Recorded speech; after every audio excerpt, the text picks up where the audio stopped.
Assalamualaikum warahmatullahi wabarakatuh. Jadi untuk hari ini kita akan sambung semula lah ya. PDPR kita. Okey, jadi kita akan sambung. Sekejap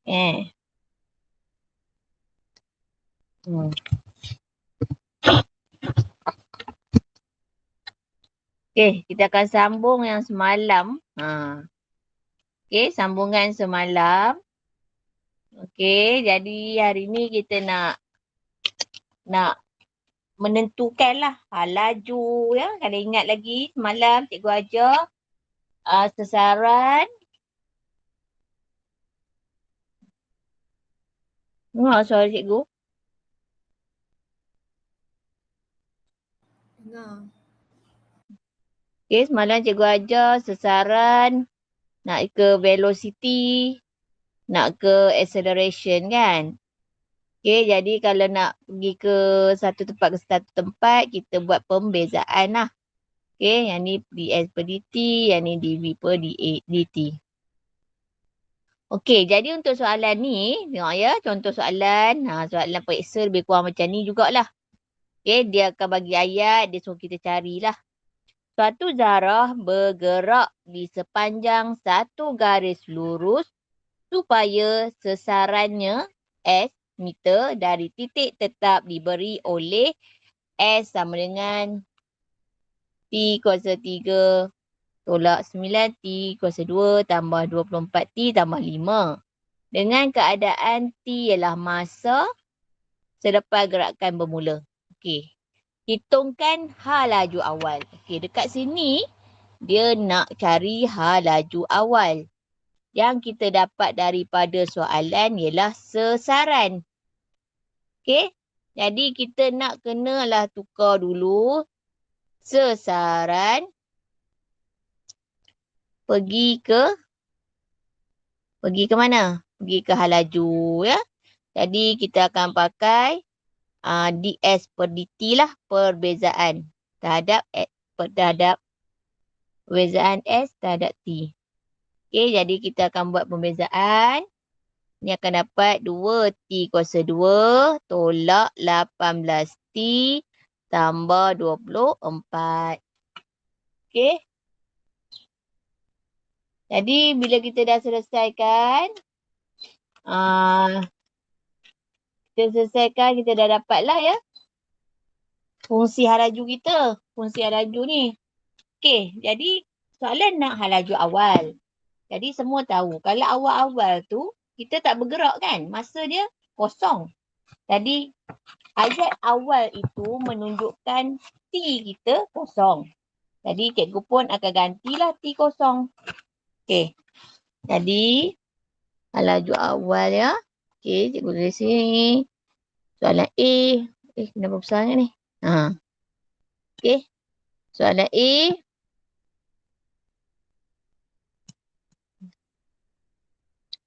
Laju awal maknanya V awal sama dengan T kosong ya. Okey. Jadi kita akan gantikan saja. Okey, cikgu ganti. T kosong kat mana nak ganti? Dekat sinilah. V sama dengan 2 kosong tolak 18 kosong tambah 24. Maka jawapan kita 24. Okey. Nak tulis unit boleh, tak nak pun tak apalah. Apa tak tulis dia dah bagi kan MS negatif 1. Okey, jadi untuk laju awal ya. Laju awal kena ingatlah. Bila laju awal T ialah kosong. Dia tak bagi dalam soalan tapi kita kena tahu. Okey. Okey, next. Soalan B. Laju seketika. Tadi laju awal. Apa maksud laju seketika? Laju seketika ni maknanya dia akan bagi masa kat kita. Ketika itu. Jadi laju waktu itu apa? Pada masa bila dia bagi tak? Dia bagi 3 saat. Jadi kita akan gantikan 3 dalam T kita lah. Okey, jadi 2, 3 kuasa 2 tolak 18, 3 tambah 24. Okey. Jadi kita akan selesaikan. Tekan je lah kalkulator, nanti akan dapat negatif 3. Okey. Dah dapatlah jawapan untuk B. Okey. Next soalan C. Dia kata apa? Nilai-nilai T. Daripada sini kita dah tahu dah nilai-nilai T. Maknanya mesti jawapan tu T. Dia banyak kan sebab kata ganda. Jadi T apabila zarah itu berehat seketika. Nampak perkataan berehat. Apa maksud berehat ni? Berehat maknanya dia tak bergerak lah kan. Berehat. Bila dia tak bergerak, apa yang kosong? Laju kosong. Yang ni pun kita kena tahulah. Bila dia berehat, dia tidak bergerak. Bila dia tak bergerak, laju tak ada. Laju kosong. Jadi cikgu nak masukkan dalam mana ni? Nak masukkan dalam persamaan V ni lah. Masukkan kosong. Okey. Jadi, laju kosong kan? Kosong lah. 2T kuasa 2 tolak 18T tambah 24 sama dengan laju kosong ni ya. V kan? Okey. Jadi, cikgu pun buat, cikgu nampak dia ada kuasa 2. Bila kuasa 2, kuadratik. Jadi, kita buatlah pun faktoran. Boleh terus tekan je kalkulator guna mod tu pun boleh. Okey. Tapi kena hati-hati ya. Bila kamu nak buat kuadratik, kita kena tengok ni 2, 18, 24 ni boleh kita kecilkan dia. Sebab dia sama dengan kosong kan. Jadi kita boleh bahagi 2. Jadi jangan lupa bahagi 2 ke? Yang ni 2 ke? Oh, sekejap. Yang ni 3 tadi cikgu silap perbezaannya. 3. Okey. Jadi cikgu akan buat bahagi apa ni? Bahagi 3 lah ya. 3, 18, 24. Cikgu boleh bahagi 3. Jadi dapat T kuasa 2 tolak 6T tambah 8 lah. Okey. Jadi baru kamu tekan kalkulator cari mod tu. Jadi bila tekan kalkulator mod, maka kamu akan dapat nanti T tolak 2. T tolak 4 sama dengan 0. Maka T kita ialah 2 atau T sama dengan 4. Okey. Dapatlah nilai untuk T. Okey, next. Soalan nombor D. Kata apa? Julat nilai T. Julat ni menandakan dia simbol apa? Simbol besar ataupun kecil ya. Kalau ada julat ni, dia tak boleh ada sama dengan. Okey. Okey, apa dia kata? Apabila zarah itu bergerak ke kiri. Bila bergerak ke kiri, okey, kalau kita kena faham lah. Bila dalam julat, bila bergerak ke kiri, dia nombor negatif. Bila bergerak ke kanan, ni kanan, dia nilainya positif. Kalau ke kiri, negatif. Kalau negatif, maknanya dia kecil daripada 0. Kalau dia positif, dia besar daripada 0 lah. Okey? Jadi, cikgu akan guna julat. Bila dia kata julat ni, cikgu dah tahu dia mesti guna apa? Simbol lebih besar atau lebih kecil. Okey, dia kata bergerak ke kiri. Bila bergerak ke kiri, maknanya laju kita mestilah kurang daripada 0 lah. Bila dia bergerak ke kiri, mungkin laju dia nombor negatif kan. Jadi kita ambil formula laju tadi. Fungsi laju kita 3T kuasa 2 tolak 18T tambah 24 lebih kecil daripada 0. Janganlah pakai sama dengan. Sebab dia dah bagi tahu nak julat. Okey. Masih juga sama. Pastikan kita kecilkan dahulu. Sebenarnya dia jawapan dia 2 dengan 4 juga kan.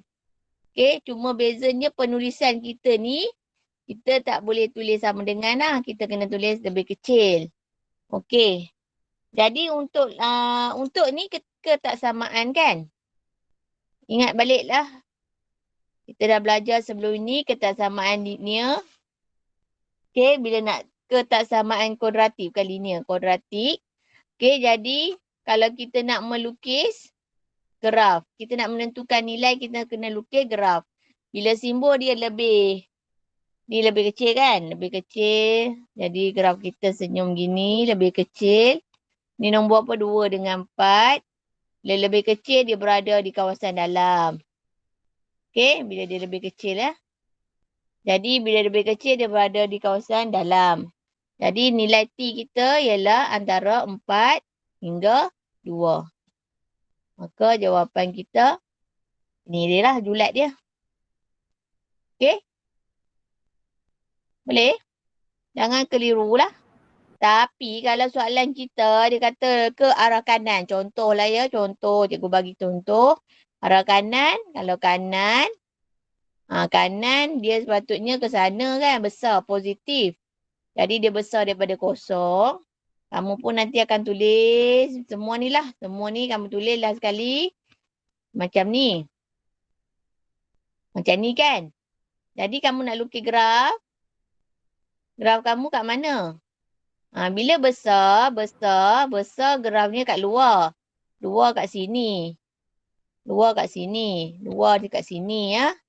Jadi bila kita nak tentukan julat, T ini kecil daripada 2. T ini besar daripada 4. Okey, nampak tak perbezaan antara dua ini? Ini kalau sebelah kiri. Sebelah kiri dia nombor negatif. Ini sebelah kanan. Jadi lain-lain ya. Lain tang mana? Lain dekat simbol ni. Dan juga gambar rajah graf ni. Itu sebabnya kalau persamaan kuadratik kita kena lukis. Baru kita nampak kat mana kawasan yang kita nak lorek. Okey, ni halaju. Sekarang kita tengok yang pecutan pula. Okey, ni pecutan ya. Suatu zara bermula dari titik tetap O dan bergerak di sepanjang garis lurus. Selepas T saat, sasaran diberi ialah T kuasa 3, tolak 3T2, tolak 4T. Okey. Jadi kat sini dia bagi sasaran. Hitung pecutan awal. Okey, jadi macam biasalah. Tadi dah tahu dah kalau pecutan awal T ialah kosong. Masalah sekarang kita tak ada A kita ya. Jadi kita kena ubah dulu. Daripada S pergi ke V, V pergi ke A. Sebab pecutan ni simbol dia A. Okey, jadi cikgu ubahlah dulu supaya jadi A. Okey, step pertama ubah jadi V dululah. 3T2 tolak 6T tolak 4. Ini boleh congak je dalam kepala kan. Sambil tengok ni kita boleh ubah. Kemudian nak pergi ke A, cikgu terpaksa bezakan dV dt ni. Jadi cikgu bezakan ni pula. Dia akan jadi, warna hijau ni, 6T tolak 6. Okey. Jadi dah dapatlah fungsi kecerunan.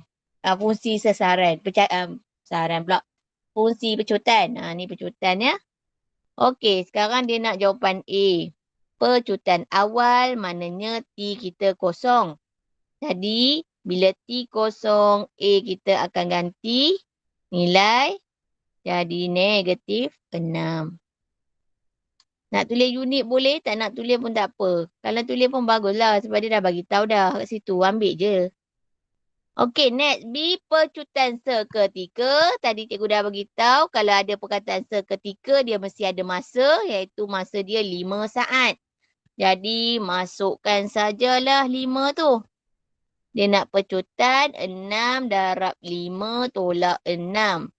30 tolak 6 jadi 24. MS negatif 2. Boleh? Okey. Okey, soalan yang ketiga C ni. Yang C ni pecutan zara. Dia nak pecutan apabila melalui titik kosong semula. Ada nampak perkataan semula? Maknanya dia dah mula tu memang dah mula kosong. Lepas tu ada sekali lagi nanti dia akan lalu titik kosong lagi sekali. Jadi dia nak tahu berapa pecutan zarah itu bila dia lalu pada titik kosong tu kali kedua. Jadi dalam hal ni kita kena tahulah kali kedua dia pergi tu. Kali pertama tu memanglah T kita kosong kan. Kali yang kedua tu T dia berapa ni bila dia lalu kosong balik. Jadi nak kena cari dululah T untuk kali kedua. Okay. Jadi bila dia pergi ke ni ya. Bila dia pergi ke titik kosong. Jadi bila dia pergi ke titik kosong, kita tahu bila dia pergi titik kosong, S kita automatik kosong juga. Kan? Bila dia duduk di kosong. Kosong tu maknanya tak ada apa. Sesaran kita pun kosong. Jadi cikgu akan terus masuk ke dalam formula sesaran lah. S kita tadi T3 tolak 3T2 tolak 4T.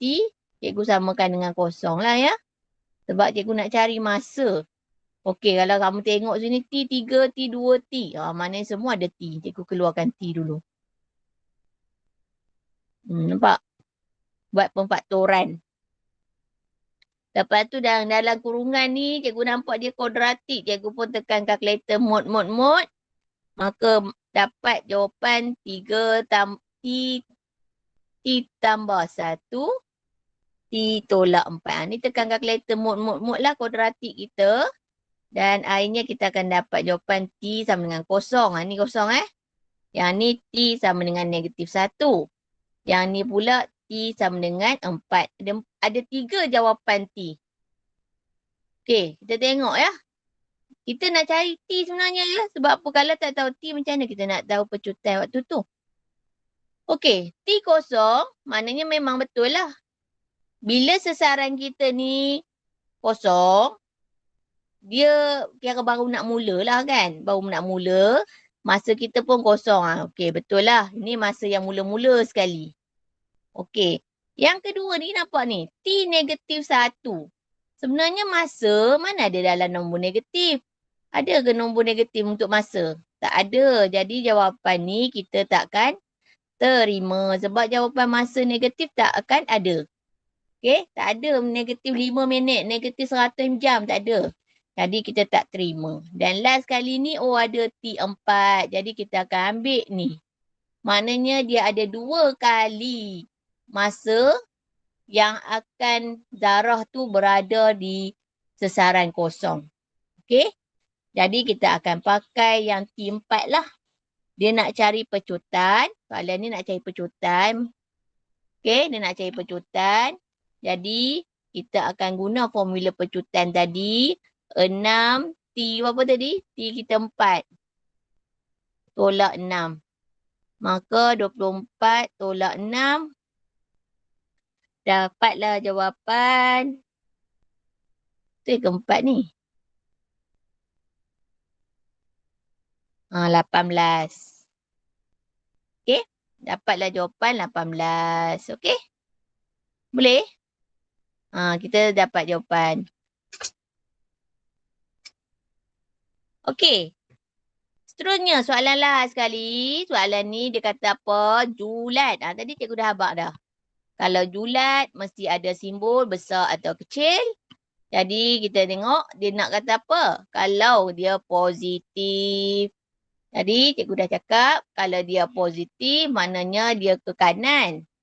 Ke kanan positif maknanya dia lebih besar daripada kosong. Yang besar daripada kosong. Ni kecil simbol ni. Besar daripada kosong. Okey, jadi simbol dia lebih besar daripada kosong. Untuk apa dia nak? Julat nilai T. Apabila pecutan pecutan besar daripada kosong. Jadi kita ambil lah formula pecutan tadi. 6T tolak 6 dia nak besar daripada kosong. Besar daripada kosong Besar daripada kosong. Ni kecil daripada kosong ni. Simbol ni. Dia nak besar. Besar daripada kosong. Macam ni. Betul. Okey. Jadi kalau besar daripada kosong. Besar daripada kosong. Jadi kita gantikan saja. Ni 6. T tolak 1. Besar kosong. Ni tak ada lah kan. Maka T kita 1. Okey. Siap jawapan kita. Okey. Jadi soalan ni taklah susah. Tapi dia memerlukan kemahiran kita berfikir. Berfikir sebab apa? Sebab dia kalau ikutkan ayat-ayat dia dalam bentuk ayat, dia nak kena tahulah. Ya, apa maksud awal, apa maksud seketika, apa maksud positif negatif tu ya. Okey, ada soalan nak tanya? Kalau tak ada soalan nak tanya, bolehlah try kan dalam buku teks ni. Dalam buku teks kita ni banyak soalan-soalan. Okey, jadi boleh try buat latihan kendiri. Okey, latihan kendiri 8.4 dan 8.5 tu. Boleh try buat.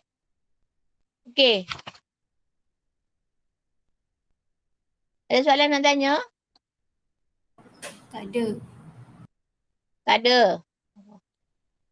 Minggu ni. Sekejap Okay. Mana kehadiran? Kehadiran hari ini.